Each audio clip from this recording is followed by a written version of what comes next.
Buenas noches, mi nombre es Zoila George. Estoy aquí para continuar en el estudio del libro de la primera carta de Pedro, la primera epístola que escribió el apóstol San Pedro.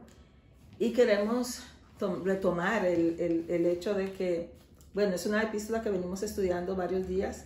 A recordar que la carta la escribió Pedro a los cristianos que estaban en el Ponto, en Galacia, en Capadocia, en Asia y en Bitinia.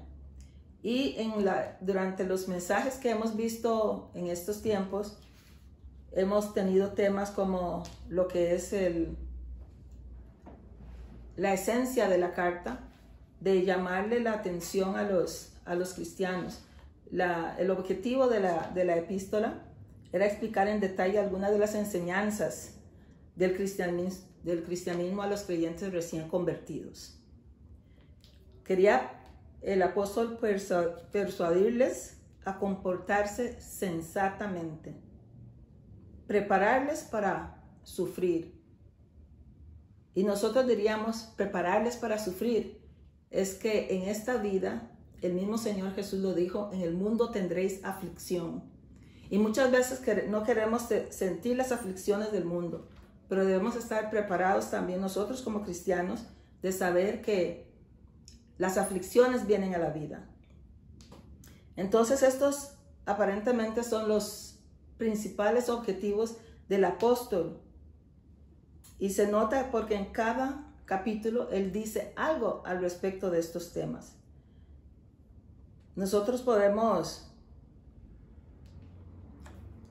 ver a través del capítulo 1, 2, 3, 4 estos detalles de los que estamos conversando. Hoy me toca a mí compartir un poquito acerca del capítulo 5 de la primera epístola, la primera carta del apóstol San Pedro a esos cristianos, los cristianos que estaban dispersos y que estaban en tiempos de persecución. No olvidemos eso, que estaban siendo perseguidos.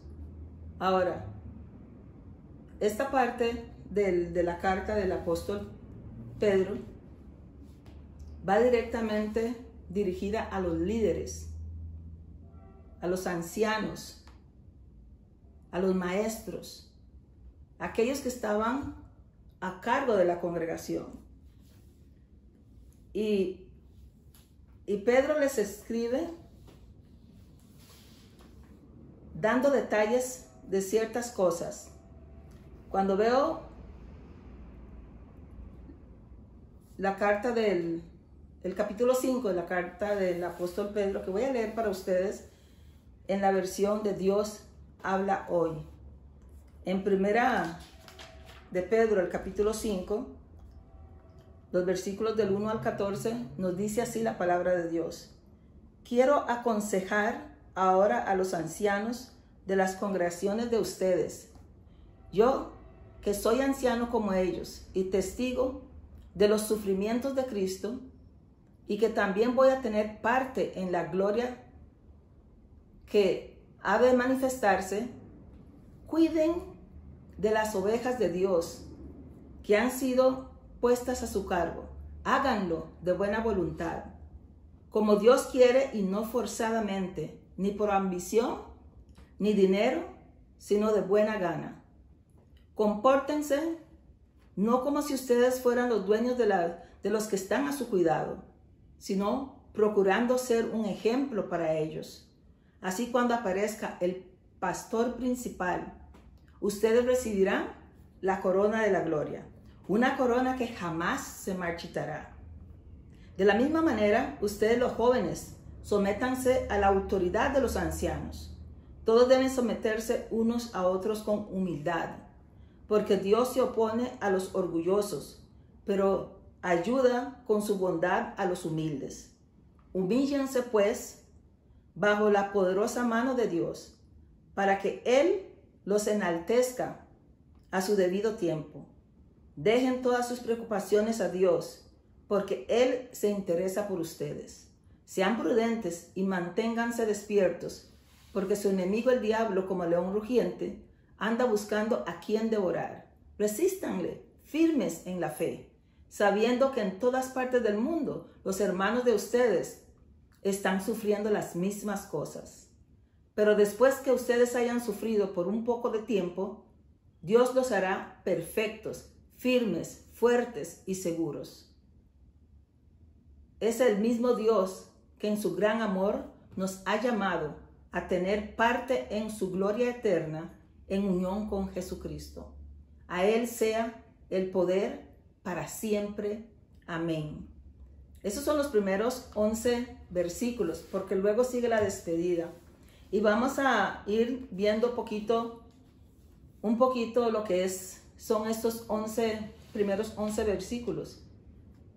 Podemos decir que esos 11 versículos iban dirigidos ¿a quiénes? A los ancianos, como dije anteriormente, a los ancianos de la iglesia. Pero también Pedro se refiere a los jóvenes y le da consejo a los jóvenes. Y también él mismo dice, yo anciano. O sea, él está incluyéndose dentro del grupo de los ancianos. ¿Y qué es lo que Pedro hace? Pedro hace una rogativa, donde él le dice, cuiden como pastores el rebaño de Dios que está a su cargo. Esa es la rogativa que Pedro está haciendo a los ancianos de la iglesia. Ancianos, diáconos, pastores, maestros. Cuiden como pastores el rebaño de Dios que está a su cargo. ¿Cómo se debe cuidar ese rebaño? Según lo que nos dice la palabra de Dios. El mismo apóstol escribe y les dice, no por obligación ni por ambición de dinero. En estos tiempos podemos ver cómo se ha proliferado eso.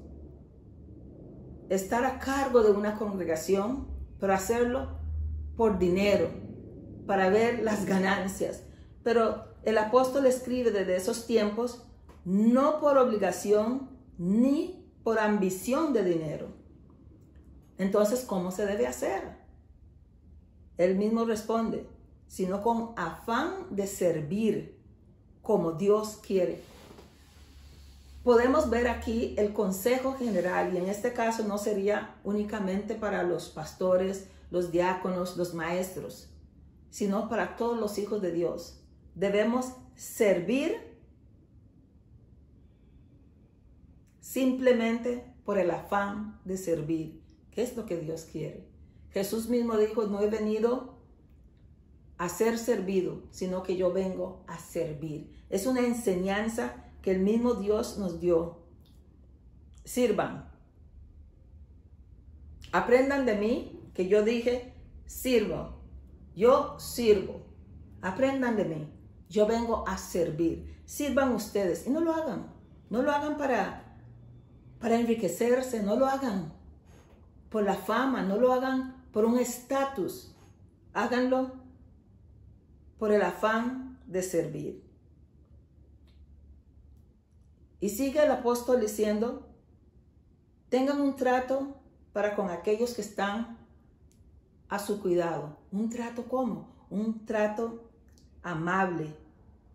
No sean tiranos, sino más bien sean ejemplos. No abusen de esa autoridad o de esa posición que tienen por encima de los demás que están a su cuidado. No. Sean ustedes ejemplo para ese rebaño que tienen a su cargo. Enséñanles. Nosotros podríamos decir en estos tiempos, enróllase las mangas y trabajen junto a ellos. No sirvan como, aquí yo soy el grande o yo soy el que tengo la autoridad. No. No sean tiranos con los que están a su cuidado, sino sean ejemplos para el rebaño. Y va más allá, el apóstol y dice que en ello hay recompensa. Hay recompensa. ¿Y cuál es esa recompensa? Ahí lo describe el apóstol cuando él dice, cuando aparezca cuando aparezca el pastor de los pastores. Lo dice la versión Reina Valera del 60. Ustedes van a recibir la corona incorruptible de gloria.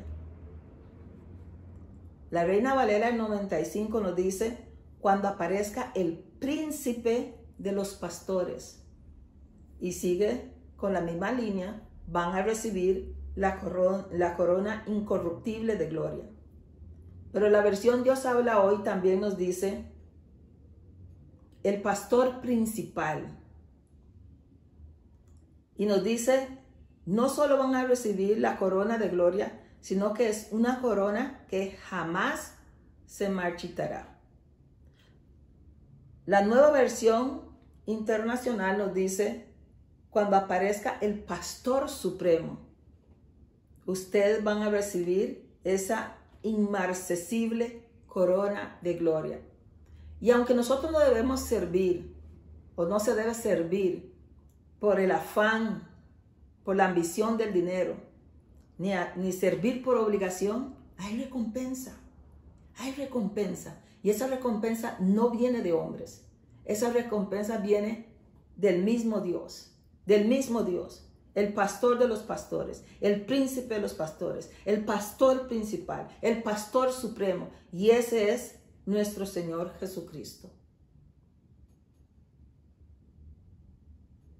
En los capítulos anteriores, Pedro les decía cómo actuar ante las circunstancias de dificultad que se estaba viviendo. Hoy les dice cómo servir al Señor. Y vuelve y habla a los jóvenes. ¿Y qué es la enseñanza que se les da a los jóvenes? Les dice, sométanse a los ancianos.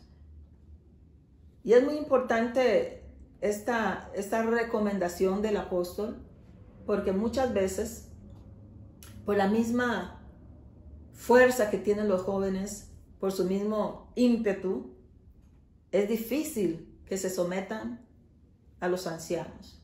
Pero los ancianos recibimos enseñanza, esa experiencia. El joven tiene la fuerza, el anciano tiene la experiencia. No es que no podamos aprender de los jóvenes, porque sí se aprende de los jóvenes. Pero él le dice, sométanse a los ancianos. O sea, no hagan las cosas por sus propias cuentas. Sométanse a las autoridades. Aprendan de ellos. Porque al final de cuentas, ellos están para enseñarles a ustedes cómo hacer las cosas. Están también para ser un ejemplo en medio de ustedes de ese servicio. Y les vuelve y les dice a los jóvenes, revístanse todos de humildad en su trato mutuo, porque Dios se opone a los orgullosos, pero da gracia a los humildes. Pero ojo, aunque le estaba hablando a los jóvenes en ese momento, lo mismo se aplica para los ancianos, lo mismo se aplica para nosotros. Debemos revestirnos de humildad, tratar en ese actuar con las otras personas con un trato afable, humilde. Y nos dice, porque Dios se opone a los orgullosos, pero da gracia a los humildes.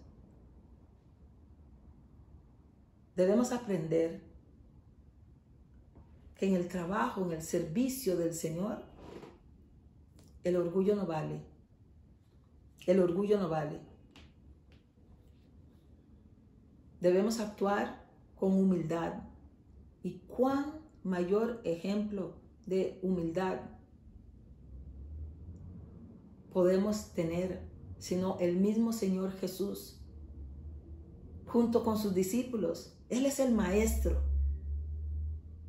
y Él se quita su manto, se ciñe una toalla y agarra un baldecito con agua y se pone a lavar los pies de sus discípulos.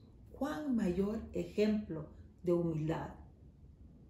Hubo quien se resistiera, pero el Señor les dijo, es necesario que te lave los pies. Una enseñanza para nosotros. Y Pedro, estando en ese grupo, él aprendió y él sabía que tenía que servir por amor. Él sabía que tenía que servir por el afán de servir nomás y no para tener una ganancia propia.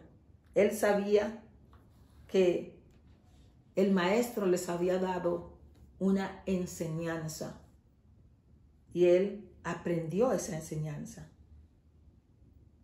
Entonces Pedro empieza a dar una serie de consejos prácticos.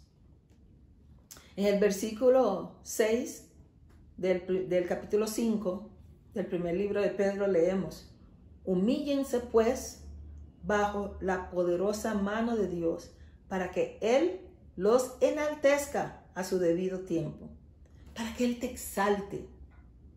Humíllense bajo la mano de Dios. Yo voy a servir y lo voy a hacer por amor a mi Dios.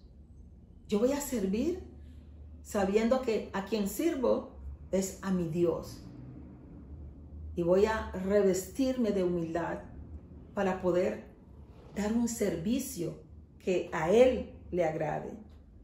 Y Él sigue dando consejos prácticos y en el versículo 7 dice: dejen todas sus preocupaciones a Dios, porque Él se interesa por ustedes. Muchas veces cuando estamos en algún tiempo de servicio, a veces nos dejamos llevar por nuestras propias necesidades y empezamos a tal vez a dispersarnos, empezamos tal vez a bajar la fuerza. No sé, cada quien sabe cómo le afecta el estar pensando en sus propias necesidades. Pero Él dice aquí, y nos llama la atención a eso: dejen todas sus preocupaciones a Dios. Dejen lo que ustedes, esas necesidades que usted tiene, a Dios. Póngaselo a Él. Tú sirva, haga el servicio, haga el trabajo que te han llamado a hacer el Señor. Sabiendo aún que tú tienes necesidades, sí, el Señor los conoce. Dice, porque Él se interesa por ustedes. Depositen en Él toda ansiedad, porque Él cuida de ustedes, dice la Nueva Versión Internacional. Depositen en Él toda ansiedad, porque Él tiene cuidado de ustedes. Eso es hermoso, eso es hermoso. En estos tiempos que estamos viviendo en la humanidad, donde esta pandemia ha venido a traer muchos cambios a las vidas de los seres humanos y ha traído estrés, ha traído afán, preocupaciones.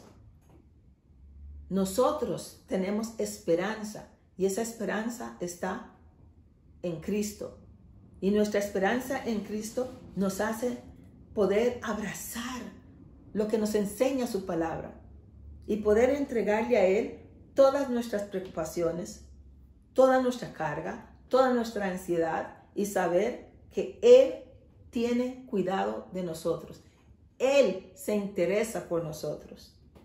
Eso es hermoso. Es hermoso saber que tenemos a un Dios que se preocupa por nosotros, que se interesa por nosotros. Y continúa el apóstol con sus consejos prácticos y nos dice en el versículo 8: sean prudentes y manténganse despiertos. Manténganse alertas.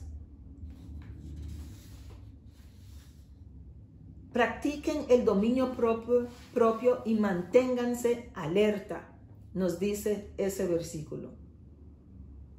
En la Nueva Versión Internacional. Practiquen el dominio propio y manténganse alerta. Manténganse alerta. Pero ¿por qué ese consejo del apóstol Pedro hacia nosotros? ¿Por qué la palabra de Dios nos llama a estar alertas, a ser prudentes, a mantenernos despiertos? Y ahí mismo el Señor nos responde en su misma palabra y nos dice: porque su enemigo, el diablo, ronda como león rugiente buscando a quien devorar. El enemigo anda rondando. Él anda allí buscando a quien devorar.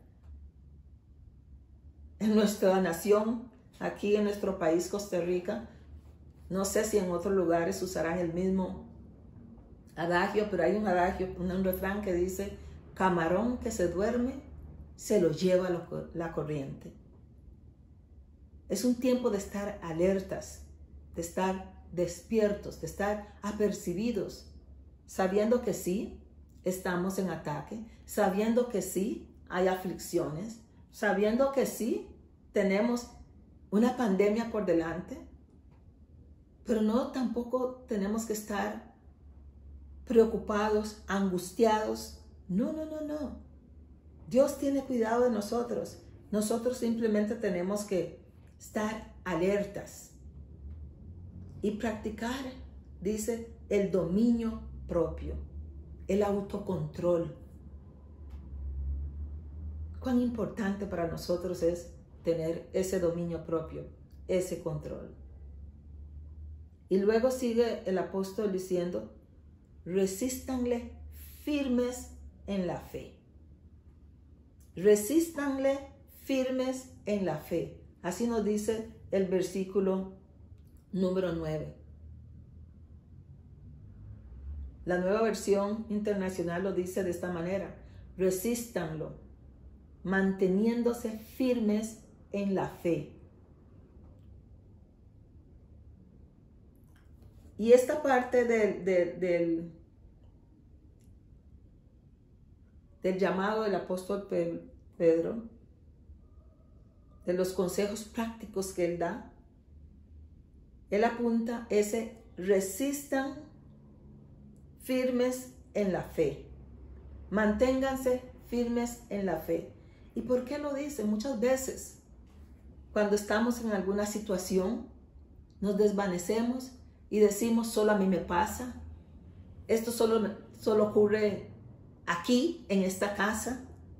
Pero el apóstol nos da la respuesta y nos dice: resístanlo firmes en la fe, sabiendo que sus hermanos en todo el mundo están soportando la misma clase de sufrimientos. Es decir, no solo yo me enfermo, no solo yo pierdo mi trabajo, no solo yo tengo un hijo o una hija que se descarriaron. Estoy al servicio del Señor, sí, estoy sirviéndole al Señor, pero las circunstancias vienen a la vida. Las circunstancias ocurren y nos afectan. Y esas circunstancias pueden hacer que desfallezcamos en la fe. Perdón. Nos puede hacer desfallecer, pero el llamado es: resístanle firmes en la fe. ¿Cómo vamos a resistir? En la fe, poniendo nuestra confianza en Dios, sabiendo que Él tiene cuidado de nosotros, sabiendo que Él es fiel y Él es fiel a lo que promete. Y Él ha dicho: no te dejaré, no te voy a desamparar. Entonces el apóstol recalca: sabiendo que sus hermanos en todo el mundo están soportando la misma clase de sufrimientos. El apóstol les anima y les recuerda: ustedes no están solos en este sufrimiento. Hay otros que están sufriendo lo mismo. Hay otros que están padeciendo persecución. Hay otros que están en peligro de sus vidas. Hay otros que están en las mismas circunstancias que ustedes están. No desfallezcan, no pierdan el ánimo. Manténganse firmes. Y él continúa diciendo en el versículo 10: el sufrimiento es temporal. El sufrimiento es temporal. Dios mismo, el Dios de toda gracia, que los llamó a su gloria eterna en Cristo, los restaurará. Hay sufrimientos, sí, hay sufrimientos, pero los sufrimientos son temporales, porque esta vida es temporal. Aquí en esta tierra nosotros somos peregrinos y extranjeros. Nuestro llamado es a una eternidad, a tener una relación eterna con nuestro Padre. Por lo tanto, lo que podamos sufrir acá en la tierra es temporal. ¿Y por qué también es temporal? Dice, porque Dios mismo, el Dios de toda gracia, que los llamó a su gloria eterna en Cristo, los restaurará. Los restaurará. El sufrimiento destruye, pero Dios restaura. Y dice, y los hará fuertes. El sufrimiento debilita, pero Dios es el quien fortalece. Y no solo los hará fuertes, estoy en el versículo 10, sino que los hará firmes y estables. El sufrimiento vendrá para derrumbarnos, pero Dios no permitirá que seamos derrumbados. Sí vienen las aflicciones, sí vienen los golpes de la vida, sí vienen las circunstancias que nos afectan, pero Dios, el Dios Todopoderoso, el gran yo soy, Él dice, y después, la versión Nueva Internacional lo dice de esta forma, y después que hayan ustedes sufrido un poco de tiempo, Dios mismo, el Dios de toda gracia, que los llamó a su gloria eterna en Cristo, los restaurará y los hará fuertes, firmes y estables. Acuérdense que estábamos hablando a los ancianos, a los líderes, digámoslo así, a los apóstoles, a los diáconos, a los maestros. Y ellos también estaban en esos procesos de sufrimiento, en esos procesos de aflicción. Y el apóstol les dice, no desmayen. Este sufrimiento es pasajero. Este sufrimiento es temporal. Y acordémonos que el mismo apóstol había vivido toda la persecución que sufrieron ellos. Había vivido la crucifixión de nuestro Señor Jesucristo. Pero también vivió su resurrección. Lo vio en su gloria. Y él sabía que el sufrimiento, él podía decirlo con propiedad, era temporal. Era temporal. No era eterno. Pero que Dios tiene promesas firmes y fieles. Ese sufrimiento pasará. Porque el Dios de toda gracia que los llamó a su gloria eterna en Cristo, los restaurará y los hará fuertes, firmes y estables. Dios no permitirá que sean derrumbados. Y cuando analizamos el versículo 11, ¿con qué autoridad o bajo qué autoridad el apóstol afirma estas cosas? El versículo 11 nos lo responde. Dice, a Él sea el poder por los siglos de los siglos. Amén. Dios tiene el poder. Tiene el poder para restaurar las cosas. Dios tiene el poder para establecernos y afirmarnos y hacernos fuertes. Dios tiene el poder. Y su poder no se ha acortado. No se ha acortado. Y el apóstol da esta serie de consejos prácticos a esos ancianos que primeramente les dice, sirvan, pero sirvan con amor. Sirvan simplemente con el afán de servir. Cuiden al rebaño. Cuiden a esos que están a cargo de ustedes. Sé ejemplo para ellos. Sé ejemplo para ellos. ¿Están sufriendo ustedes? También ellos están sufriendo. Muéstranles. De alguna forma puedo percibir que el apóstol les dice, muéstranles. ¿En quién están creyendo ustedes? Y les dice, van a tener una recompensa. Lo van a tener. Tal vez no lo vean acá, en esta tierra, pero van a tener una recompensa. Y acuérdense, no se olviden, este tiempo de sufrimiento es breve, es pasajero. Hay un adagio que dice que no hay mal que dure 100 años, ni cuerpo que lo resista. Entonces, esto es pasajero, pero no por lo que dice el adagio, sino porque el que promete es fiel. Y ese es Dios. Y Él tiene todo el poder. Él tiene todo el poder. Podemos tener confianza en la palabra de Dios, porque Dios es fiel a su palabra y Él no miente. Cuando continuamos en los versículos 12 al 14 de esta epístola, del capítulo 5 de Primera de Pedro,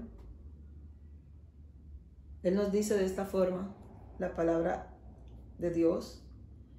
Por medio de Silvano, a quien considero un hermano fiel, les he escrito esta breve carta para aconsejarlos y asegurarlos que las bendiciones que han recibido son prueba verdadera del amor de Dios.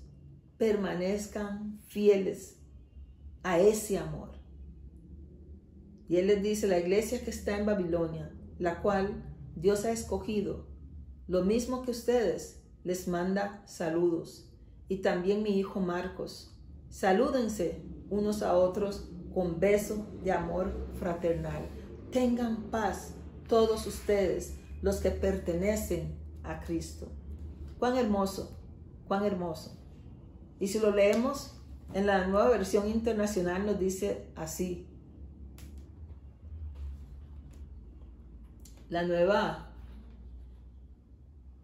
Versión Internacional nos habla de esta forma y nos dice, con la ayuda de Silvano, a quien considero un hermano fiel, les he escrito brevemente para animarlos y confirmarles que esta es la verdadera gracia de Dios. Manténganse firmes en ella. Saludaos. Saludos de parte de la comunidad que está en Babilonia, escogida como ustedes, y también mi hijo Marcos. Salúdense los unos a los otros con un beso de amor fraternal. Paz a todos ustedes que están en Cristo. Podríamos decir que todo el proceso de la carta de Primera de Pedro, el propósito era para darles ánimo y confirmarles que esa es la verdadera gracia de Dios. Manténganse firmes en ella. Manténganse firmes en ella. Y les dice, los otros hermanos los saludan. Salúdense ustedes con un beso santo. Cuán hermoso es la palabra de Dios. Ella nos afirma, ella nos afirma y nos reafirma y nos hace tener esperanza en medio de estos tiempos donde estamos viendo una serie de situaciones, donde hay hermanos en otros países que están siendo perseguidos. La palabra de Dios nos llena de ánimos. Estaba revisando un comentario de Matthew Henry y en ese comentario se detallan 3 objetivos de la epístola de Pedro. Y nos dice que esa epístola les escribió para explicar en detalle algunas de las enseñanzas del cristianismo a estos creyentes recién convertidos. Nos dice también que era para persuadirles a comportarse santamente, pero también para prepararles para sufrir. Cuando leemos los diferentes capítulos de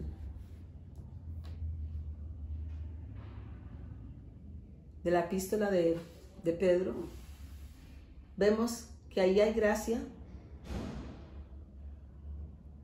que nos da seguridad, gracia que nos llama a ser sobrios, gracia que nos ayuda a entender que debemos ser sumisos, gracia para el sufrimiento, pero también gracia para el servicio. Necesitamos de esa gracia, ese favor inmerecido para poder servirle a nuestro Señor. Que el Señor les bendiga y que este estudio les sirva para recobrar ánimo, para tener nuevas fuerzas en medio de la aflicción, en medio del dolor, en medio de la persecución, en medio de la enfermedad. Tenemos esperanza en Dios. Bendiciones.